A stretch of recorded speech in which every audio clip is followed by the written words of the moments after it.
আসসালামু আলাইকুম। সবাই কেমন আছেন? আশা করি সবাই ভালো আছেন। আল্লাহর অশেষ রহমতে আমরাও ভালো আছি। যে যেখান থেকে আমার ভিডিওটি দেখতেছেন, কাছে এবং দূরে, দেশ এবং দেশের বাহিরে, সবাইকে অসংখ্য ধন্যবাদ। আজকে আমি ভিডিওটি এখান থেকেই শুরু করলাম।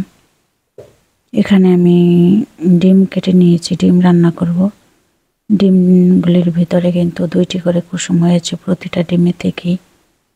তাই আমি ডিমগুলি ভেজে নিয়ে আলু দিয়ে ভাজা ভাজা করে রান্না করব।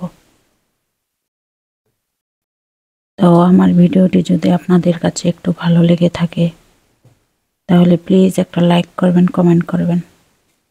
আর আপনি যদি আমার চ্যানেলে নতুন হয়ে থাকেন তাহলে একটা সাবস্ক্রাইব করবেন। এখানে আমি আলুগুলির মধ্যে আগে আদা রসুন দিয়ে ভালো করে ভাজা ভাজা করে নিয়েছি, কিন্তু আলুগুলি একটু সাদা, তার জন্য সাদা সাদা দেখা যাইতেছে। একবারে বেশি সাদা ছিল আলুগুলি, তার জন্য বেশি সাদা সাদা দেখা যাইতেছে। আগে আমি আদা রসুন দিয়ে ভালো করে ভেজে নিছি, তারপরে হলুদ মরিচ জিরা ফাঁকি দিয়ে দিয়েছি। তো হালকা একটু করে পানি দিয়েছি, যেহেতু যেন মশলাটা যেন পুড়ে না যায়। এখানে আর আমি কোনো পানি অ্যাড করব না, ওখানে অল্প একটু পানি অ্যাড করেছি। ভাজা ভাজা একটা ভাজি মনে করতে পারেন, সবাই তো সুন্দর করে রান্না করতে পারেন, তারপরেও একটু শেয়ার করলাম।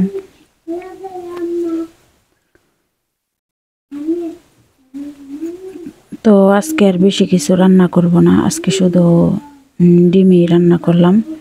এই ডিম সকালের জন্য রান্না করেছি। তো মাংসর তরকারি আছে, আর অন্য তরকারি আছে, তো ওগুলি দিয়ে রাত্রে খাবো। এখন সকালের জন্য ডিম রান্না করেছি। তো এই তো আজকেও চলে আসলাম মার্কেটে কিছু কেনাকাটার জন্য।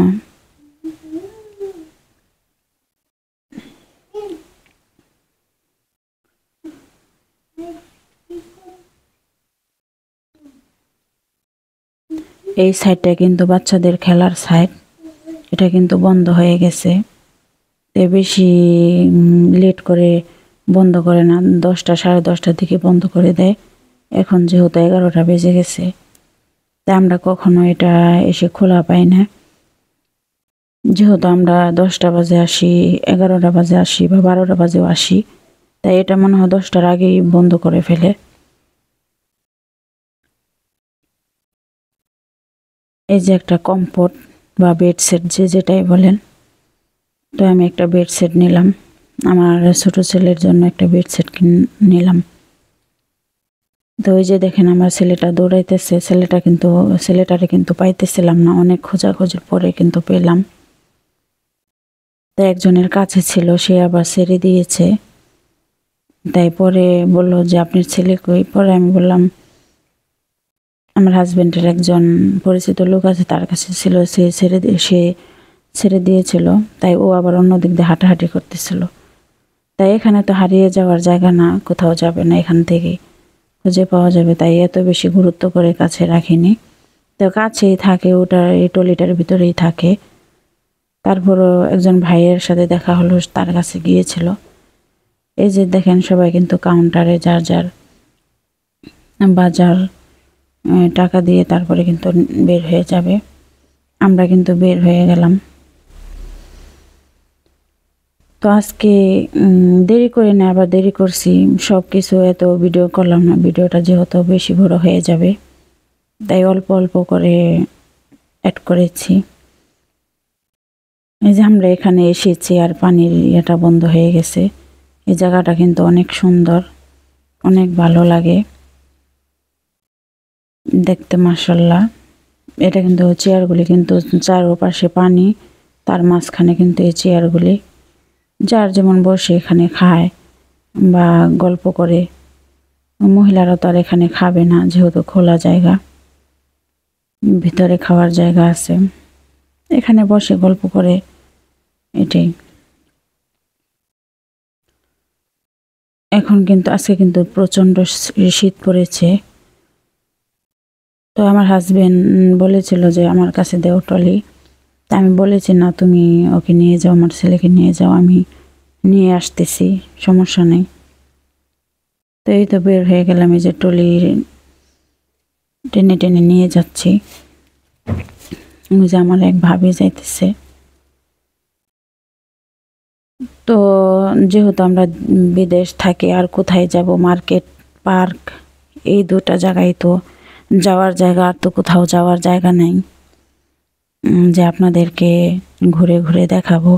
আর আমার হাজব্যান্ডেরও এত সময় নেই যে জায়গায় জায়গায় নিয়ে আমাদেরকে ঘুরবে। তাই যতটুকু সময় পায় ততটুকু সময় দেওয়ার চেষ্টা করে।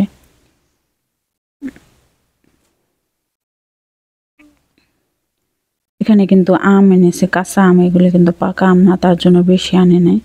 কাঁচা আম দেখে অল্প আম আনছে। এখানে আনছে ড্রাগন ফল, আমার ছোটো ছেলে ড্রাগন ফল খাবে, কিন্তু এই ড্রাগন ফলটি সাদা, লালটি বেশি ভালো লাগে, ওরা লালগুলি পছন্দ করে বেশি। ডালিম এনেছে দুইটা, অল্প ডালিম এনেছে। অনেক সময় এই ডালিমগুলি এত টক হয়, মুখে দেওয়া যায় না টকের জন্য, তাই বেশি করে আনতে চাইছিল। আমি কই না, বেশি করে নেওয়া লাগবে না, অল্প করেই নাও, দুইটা নাও, যদি টক না হয় আবার আসবো তখন নিয়ে যাব। এরা আগে হাঁস মুরগির হাটে থেকে এনেছিলাম 1 কার্টন। একটা কার্টনের ভিতরে প্রায় 16-17টা ছিল। এই ডালিমগুলি কিন্তু অনেক বড় বড়। এটা হচ্ছে আপনার বার্গারের মাংস ফ্রোজেন করা।